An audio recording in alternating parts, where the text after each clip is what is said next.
Chubstep. Jrad. Hotdog. Creating the oil of gold. Steed. Step. Ladies and gentlemen, I give you the king of the jungle. And by the way, when you're telling these little stories, here's a good idea. Have a point. It makes it so much more interesting for the listener. If I can't scuba, then what's this all been about? What am I working toward? I have 7 female wives. Go to my Instagram.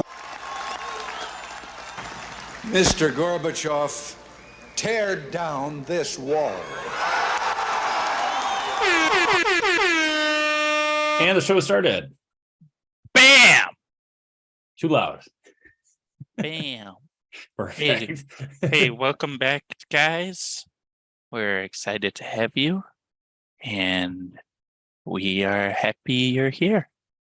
We're so happy you're here. What?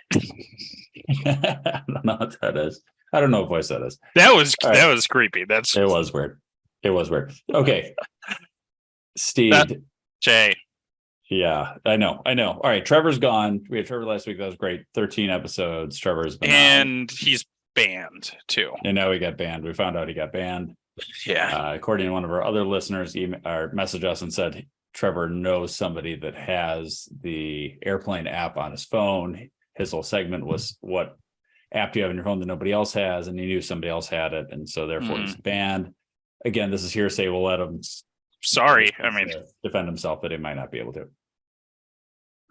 But Steed, Trevor did send me something that was interesting after the show, and it's a little bit of a Steed science here, but it's a Jrad science here. So it has to do with milk. I like milk.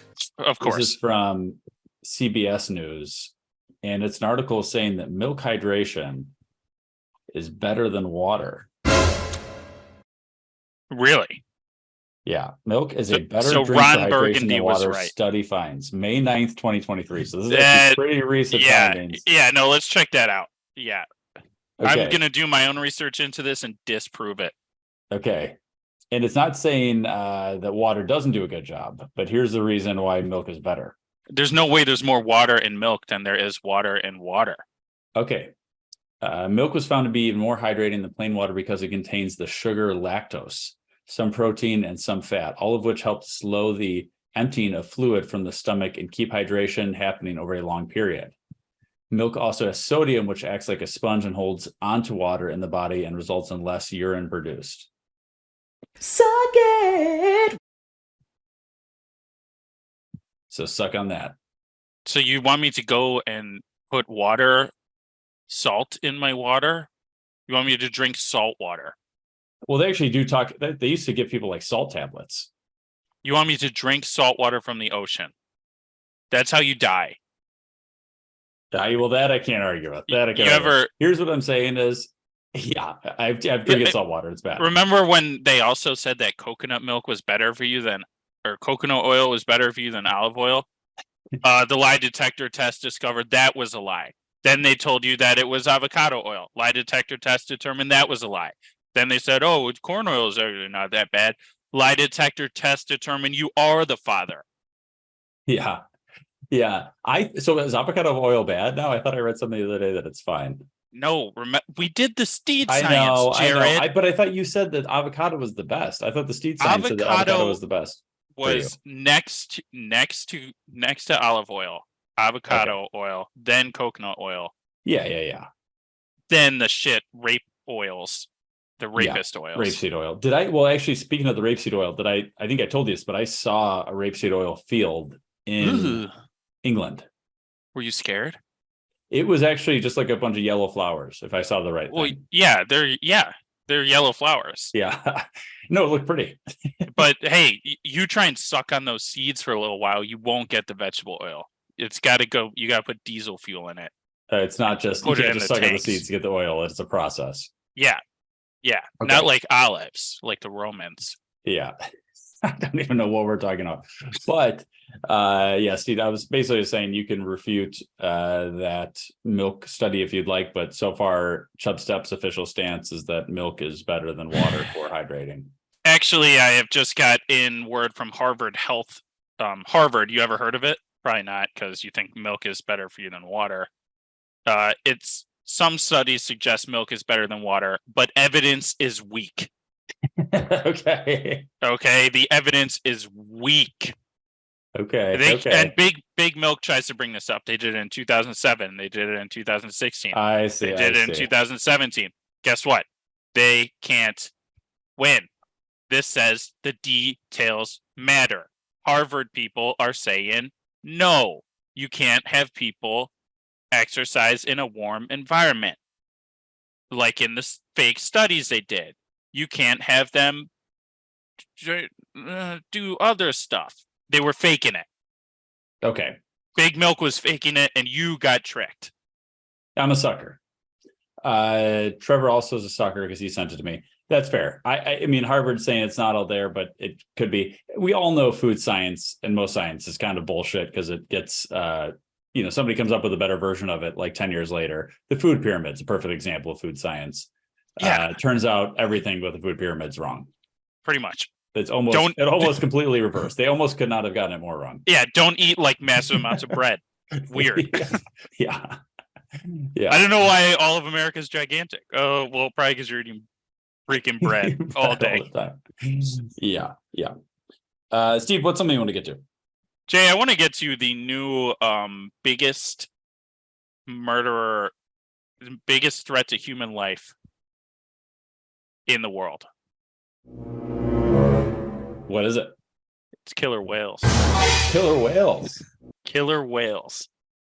Killer whales have been attacking boats in, what is this dumbass European, near the Iberian Peninsula. I don't know where that is. I think it's near Spain. Yeah, it's just usually Spain. Stupid Europe always has problems. It's getting old. First the 100 Years' War, then the 75-year war, then World War I. And now they have orcas, and these orcas have just been messing up boats. Yeah, near the Iberian Peninsula, and scientists they are baffled. Kind of. Okay. So this is a new thing. This is something that has started more recently. So it's happened, in the past. But now in the past month, they said that there's been 20 incidents of killer whales hitting boats. Oh my God. In just 1 month. And there's been like 200 in the past some time frame. I can't remember where it went. But there's been a number of orca incidents just specifically near the Iberian Peninsula. Okay. And one guy, this is a tale he spun. Okay. He said, this is a quote. He said the attacks were brutal. There were 2 smaller and 1 larger orca. Oh, they're working together. They're working together. He said the 2 little ones shook the rudder while the big one kept running and then rammed the ship from the side with full force. Oh my God. So they're getting the rudder so he can't steer, and then they're just smashing into the boat. And the guy's boat sunk. He called the Coast Guard. They escorted him back to the port. And then how big was this boat? I don't know, but it sank. It sank before they got it to land. Oh my God. and there's another one where it said the guy had 2 rudders on his boat. Okay. I don't know. So it's got to be weird. A bigger boat. Yeah, bigger boat. They have 2 rudders sometimes if it's kind of the dual engine outboard stuff. Yeah. I've seen that before. So he's got 2 rudders. He said they ripped 1 rudder off, and he's like, oh, that was weird. That kind of sucks.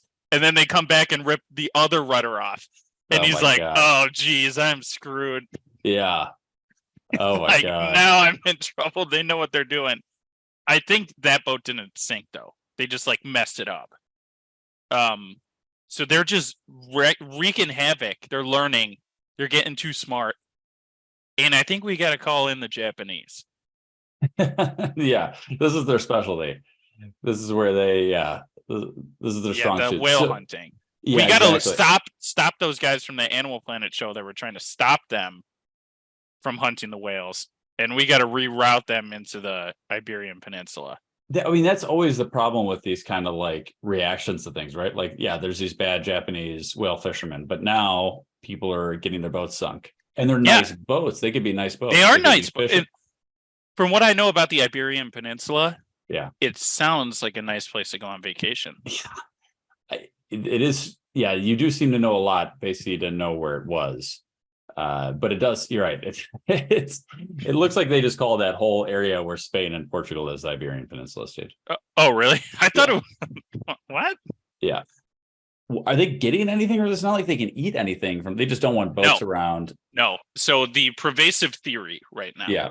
This is by a scientist or something named Lopez Fernandez, and his theory is that one traumatized orca, one female, named White Gladys. Okay, that's the orca's name. Yeah, they like know about this orca. Okay. They think that she experienced a collision or some type of net entrapment with the boat. Oh. And then this is a quote: "The incident changed something in Gladys." So Gladys is getting her revenge, and she's teaching other orcas like how to just mess these boats up. That's amazing. The fact that they're going over after like rudders and stuff like that is the most impressive work. And also seems like difficult to hit the rudders without hitting the propellers. I'm assuming the boats are off. Oh, okay. That makes a lot of sense. Like it's some type of like sailboat or something. Yeah, something like that. That makes sense. Because I'm like, yeah, you're touching those rudders, you're gonna get hit by that propeller. Well, first thing I'm doing now, if I get orca attacked, I start idling that thing. Just start going and I would start spinning it. I think that's the technique. You just I'm turning that motor on. Yeah, you want to play the motor orca? on, just do a spin. I'll start shooting spears in the water. I don't care. Now, okay, yeah, I think I am. Obviously, if they're nice boats, I'm a big boat guy. Are they doing this with jetties? That's what we got to find out. Are jet skis being attacked? That seems like a prime suspect. They're like the size of an orca, you know. Yeah. Oh, yeah. The size. So orcas are actually very big. They're making jet skis bigger today.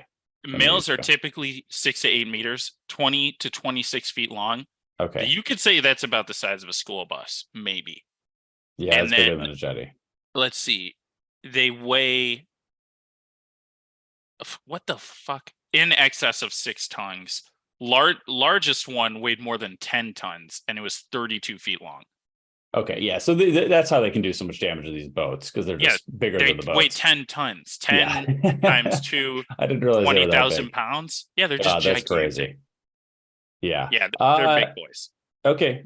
Well, just one more thing to be careful of when boating around. I'll probably just avoid the boating around the Iberian Peninsula just for that reason for now, and I'll probably stick to the Fox River and Lake Michigan around Chicago area. Yeah, the easiest way to avoid an orca attack is just don't go to Spain. Yeah, there you go. We did. Thank you, Steed.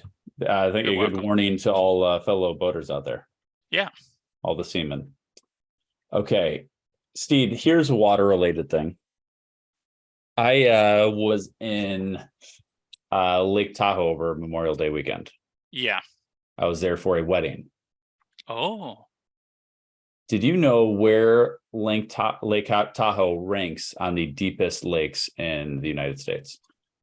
Yes, it ranks second. You are correct about that. Yes. You knew that. Nice. Only deeper one, yep, I believe, is Lake Superior. No. Oh, Lake Superior is deep. That's the fourth. I know that's deep. I can't remember if that's so. Crater Lake is the deepest. Crater Lake's the deepest. That doesn't count though, because that's a crater. That was an old crater. So Crater Lake, 1,900 feet. Lake Tahoe, 1,600 feet. The mountain?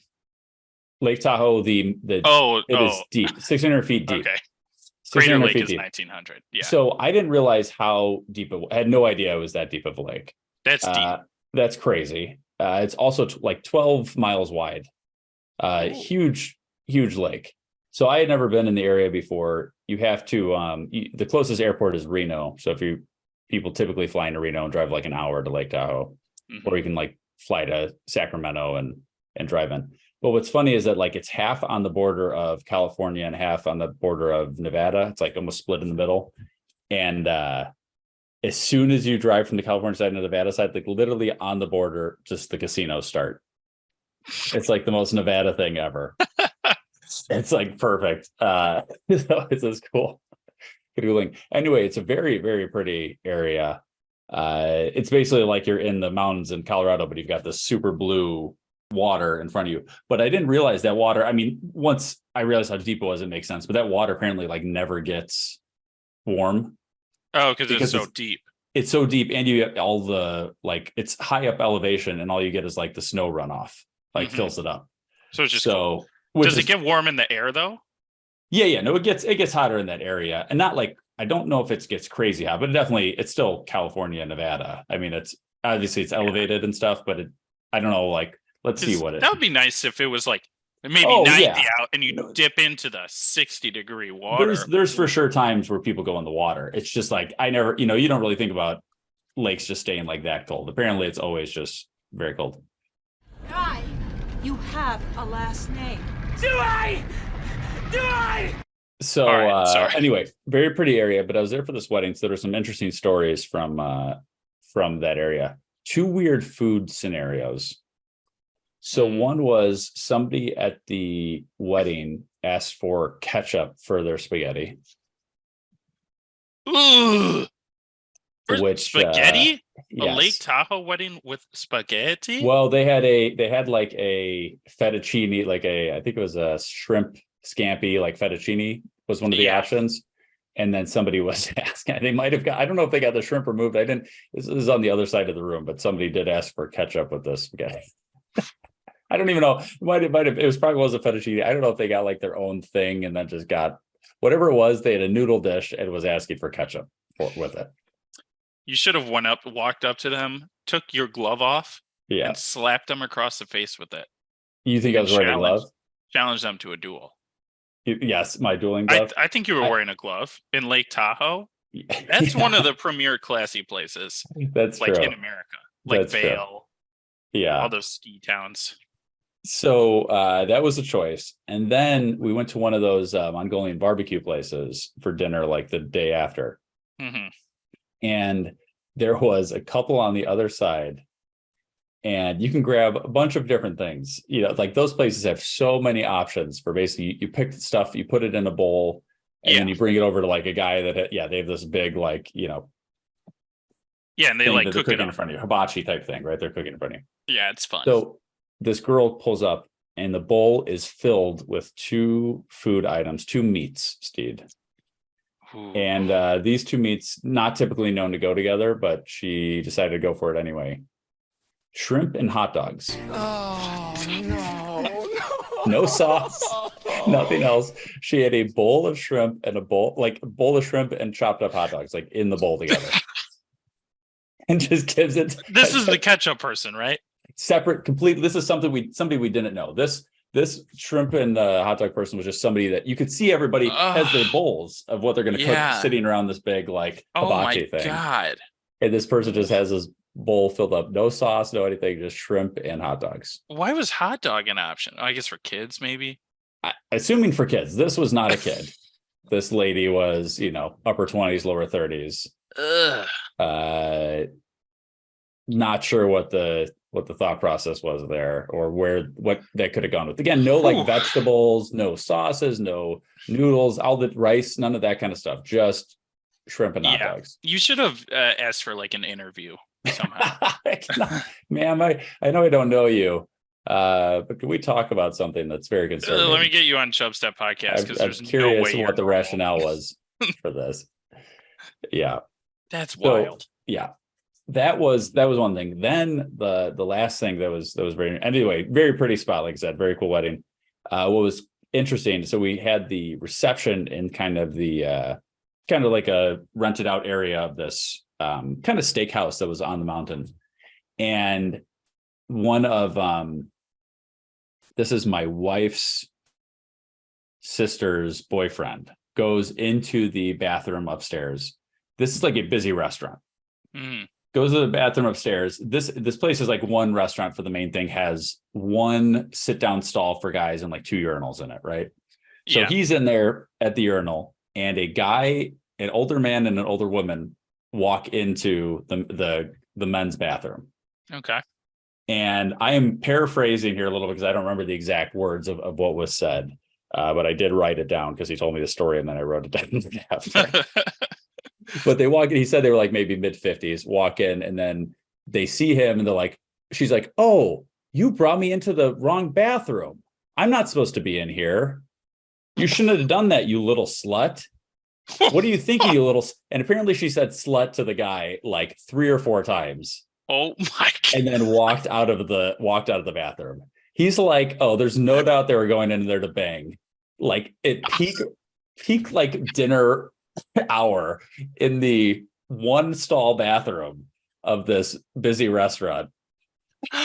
But they walk in and like some bullshit thing, like she knows. First of all, why would they ever be going into the same bathroom anyway? Oh, so I'm not supposed to be here. That's a crazy cover story. Oh my God. That's like instant literally amnesia.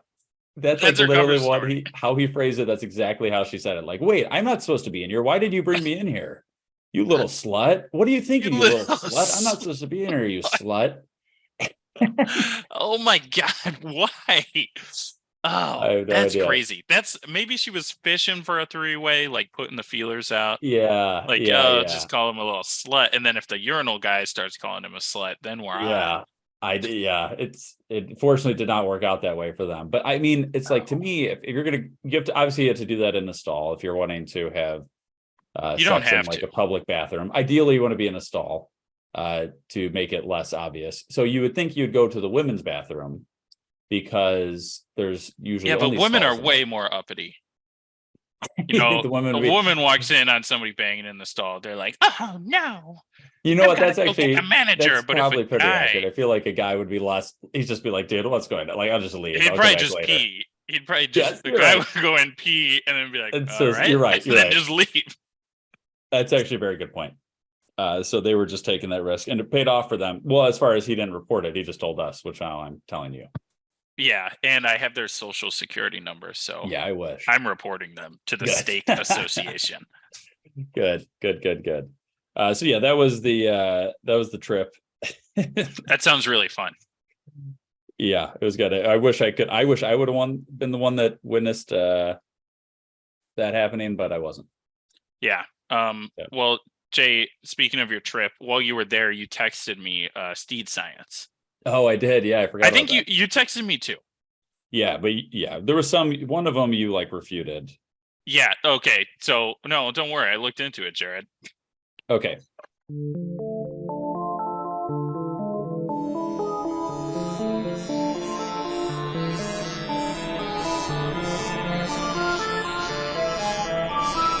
Everything in this world is made up of matter. And those matters behave with each other in certain ways. And that, students, is chemistry. Everything in this world is made up of matter. And those different matters behave amongst each other in different ways. And that, children, is Steed Science. So I think the first one we'll go over here. Okay. I have too many tabs. Jared wanted me to do a Steed Science on why we have time zones. Oh yeah. Well, when did I send this text? Because I definitely it kind of makes sense to me. Time zones make sense to me. Somebody asked time zones. I googled why do we have time zones, and then it like said your IQ. We thought it was like normal. It's down. Okay. They said you are a moron, and like Google just kept insulting me. Okay, let me clarify the time zones things. This is somebody that asked me to ask for Steed Science and time zones. Yeah, maybe it was my sister. I don't know. Somebody definitely asked for this because I mean, time zones make sense to me. Time zones make a lot of sense. It's not that hard. Okay, so if you don't think that the Earth is flat, if you do think the Earth is flat, go follow me at Proving Flat Earth on Instagram and get ready to donate. But if you're not like have a mental illness, because that's if you think the Earth is flat, you have a mental illness. Go get yourself checked out. Yeah. But if for us round us Forgot about Globers, Yeah. The Earth is round and the Earth spins, and sometimes sun go bye-bye. Yeah. But when sun go bye-bye on one side of Earth, other side of Earth is in sleep time. Yeah. Okay? And then it spins around. So let me ask you this, though, Steve. Well, let me rephrase this. Why, if I'm playing devil's advocate here, why not just have everybody on the same time zone? But just for some people, midnight is like the middle of the day for them, and for some people, would just get confusing. And there is a thing called Zulu time. That's what I'm talking about. Zulu time. Yeah, Zulu time is your standard Greenwich universal time. Yes, it is called Zulu or UTC. It's your universal time code. That's what UTC means. Yeah. So that is like if you need a global, it happened at this time. Like let's say, somebody's like, "Hey, we blew up Hiroshima," and then somebody's like, "Well, what time?" That like the military would use log things in Zulu time a lot. Okay. Yeah. I have seen, now that you're saying that, I have seen UTC listed before, because sometimes you pick like Central Time and it'll say like -6 UTC. Because it's 6 hours away from. Okay. Yeah. Nobody ever explained that to me. Maybe that's what they're looking for. I don't know. Go back to elementary school. That's all I got for you. Okay. While we're on time, I know you got another Steed Science to get to, hopefully. Because that one's not really even worth talking about, right? You don't have anything more to say on that, right? No, that was it. Okay. So let me ask you this, because this was a stupid thing that happened the other night, and I'm mad at Eric Andre for this. Oh. So Eric Andre said the season 6 of his show was coming out June 4th at midnight. Okay. Oh, so now you're pissed. And I said, what does that even mean? So that's got to be Eastern time. Okay, but say that's Eastern time. All the big players are Eastern. But think about this. So June 4th was a Sunday. June 4th was a Sunday. I see. So does this mean it comes out Saturday night? I see the confusion. Yes, which is so midnight is the start of the next day, right? Didn't you work in Hollywood? You should know the lingo. This means New York, 12 o'clock. Shit. 11:59 and 59 seconds. Well, that's what I'm saying. No, but if it's at midnight, then it would be June 5th. But midnight is the start of the next day, right? Midnight is the start of a day, right? Yeah. So if you're saying June 4th at midnight, then that means no, June 4th at nighttime. In Hollywood, they're saying midnight. The day doesn't start till like 6 a.m. in Hollywood time. Yeah, but all they're saying is June 4th midnight. So you're saying that should be Sunday night. That would be Sunday night, yeah. Okay, you are right, because it came out and ended up being 11 p.m. Central June 4th. Yes. But it's not really midnight at June 4th, because midnight would really be June 5th. Yeah, but in like showbiz, and okay, so if you're like, do you want to hang out tonight? Right. Yeah. I'm going to give you an example. I go, hey, you want to hang out tonight? And you're like, well, I'm busy until like 11. And I'm like, oh, that's chill. And then I get there and we start drinking for like an hour. Yeah. And then it's 12:02 a.m. And then I go, what should we do tonight? You would just be like, let's go yes, on the Ferris wheel. Still tonight, same day. I get I think there's a difference when you're saying tonight versus when you're saying a date in the future, and you're saying a midnight, which is really the start of the next day. All I'm saying is I asked Steve, I talked to this about 4 or 5 different adults who I consider to be fairly smart people, and none of them knew exactly what this meant. Everybody's consensus was this meant actually Saturday night, because it's June. They're ridiculous. I was not able to, so I went over to my brother's Sunday night to watch the Eric Andre show, and it was not out yet. Okay. What I'm saying is, this is stupid. Here's a time thing. This is why Eric Andre, come on, just don't do shows at midnight. It doesn't make any sense. You were wrong about saying June 4th at midnight. Do it earlier. Do it at 11:30. I still haven't seen the episode. Anyway, Steed, go to your next Steed Science. Bird up. Okay. So this is another request from you for Steed Science. Yes. So Yeah, you messaged me and you were like, Steed Science spoon go champagne bubble. I think was your words. No, I didn't. I'm going to Steed pull Science this. on spoon in champagne bottle, keeping the bubbles longer after being open. No punctuation, no anything. And you expected me to go make a Steed Science off that sentence. Can I tell you where this came from? Yes, I wanted to know the backstory. Okay, so Chubstep Amy, forever, when she opens a champagne bottle, she sticks it in the fridge with a metal spoon coming out the top, and she claims that this keeps the bubbles going longer in the champagne, like it keeps it doesn't go flat as fast. The carbonation stays longer. And I said, is this real? Like, she's been doing this forever. I've never actually looked into this as real, so I said I need a Steed Science on this, because I think at that time we had just opened a champagne. After and the she wedding just shoves a spoon in it. Shoves a spoon in it. And I'm saying, well, now we got to watch that spoon later, or whatever it is, right? Yeah. And so I'm just curious. Where was that spoon? Yeah, where was that spoon? Exactly. Champagne Was this bottle. a clean spoon? I don't know. Yeah. So a spoiler. She can stop doing that. Oh no. She can stop doing that, and she should have never started doing that. Oh no. Yes. So Gerard Leger Belair, sick name for a champagne guy. He's a professor at University of Reims, Champagne Ardenne. Champagne Ardenne. So he's a professor in France, in the Champagne region. Yeah. Okay. This guy knows what he's talking about. He's a leading researcher on champagne bubbles. Okay. And I'm not going into this, but I now know why champagne bubbles go up in a straight line, and beer bubbles and stuff, they kind of go a little bit wobbly. Cool. I know why, but I'm not getting into it because it's a lot of shit. We're too stupid. The audience is too stupid. You're too stupid, and I'm too stupid to explain it. Okay. But the champagne guy isn't. Yeah, so I read an extra article. So he did do several experiments on this spoon. Okay. So basically the bubbles are CO2 being released in the champagne. Yeah. It's just CO2 going up. So he's, did the spoon. He did some experiments, and he said the spoon has no action on keeping dissolved CO2 in sparkling wine.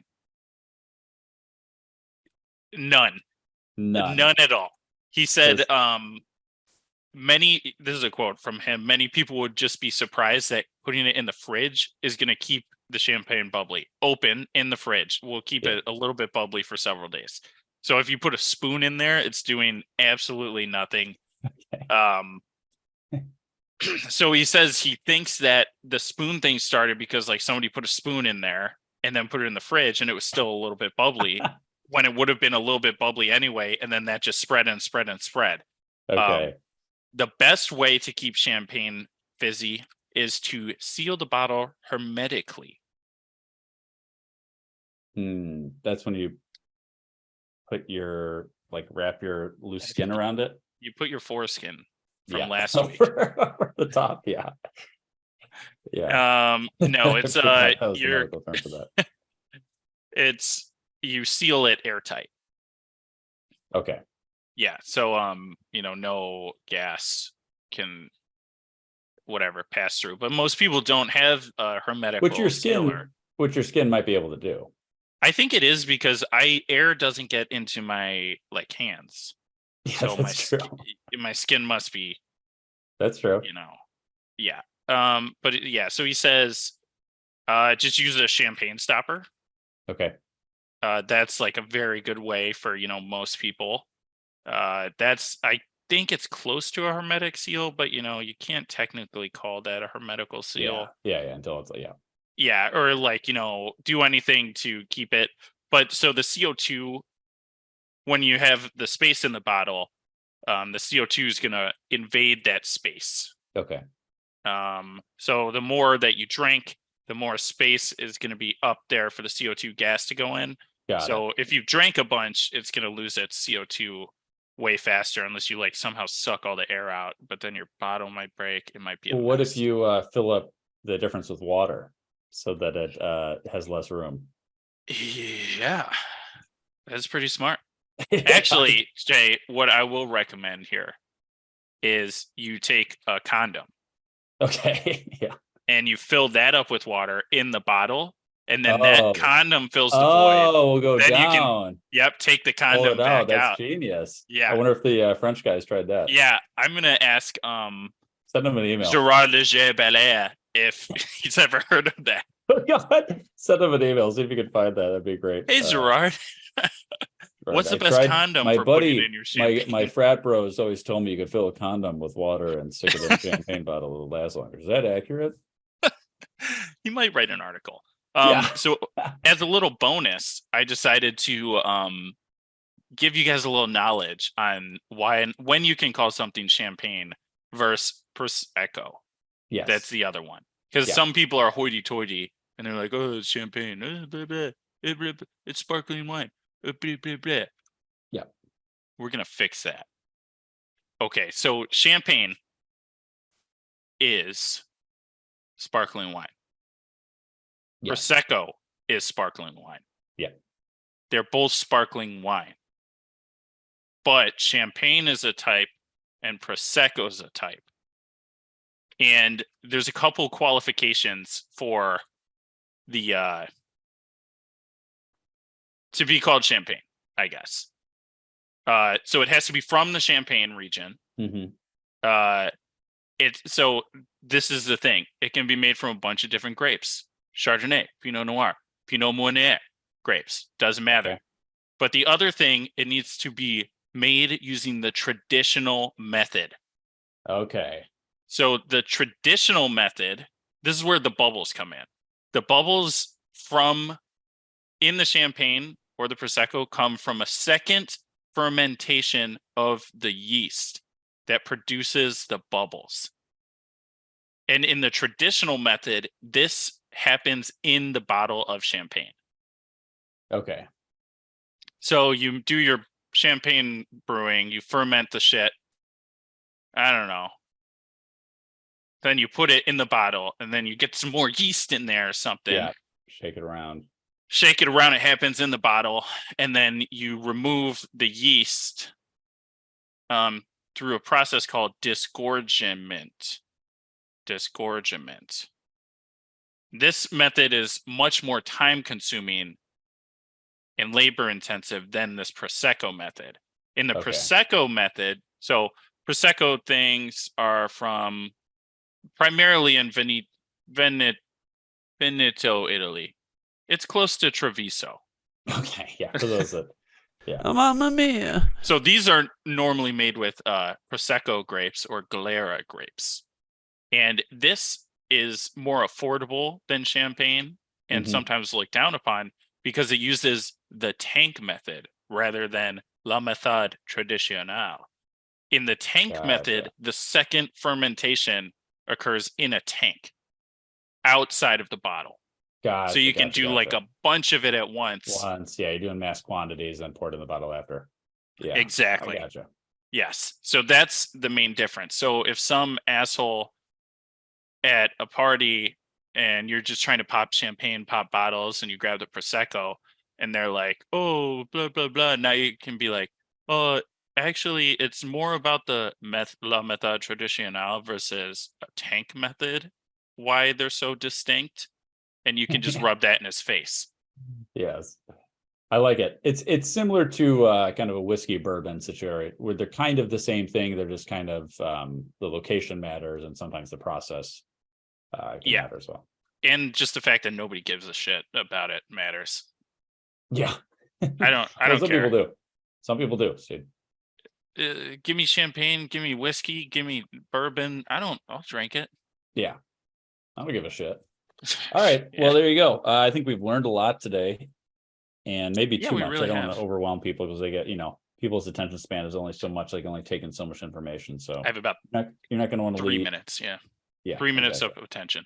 Yeah. So I hope you took away from that the shrimp and hot dogs and the condom in the champagne bottle. Yes. If there's any two things that you should have taken away, it's that. Yes. So if anything else that you thought of or you want us to talk about, email the show chubstep.podcast@gmail.com. Rate the show on Spotify. We're getting more ratings. I like it. But it should be 5-star. I should also clarify that 5 Yes. stars. Stop review bombing us. Yeah, don't review bomb. I know some people review bomb us. Conan Less of O'Brien. that, please. It was mostly Conan, I'm sure. And so I know episodes every Thursday. Share the episode with a friend. We're on YouTube. Check us out on YouTube. The show has ended. Be gone. Now you know you got to go. Peace. This is Yasin.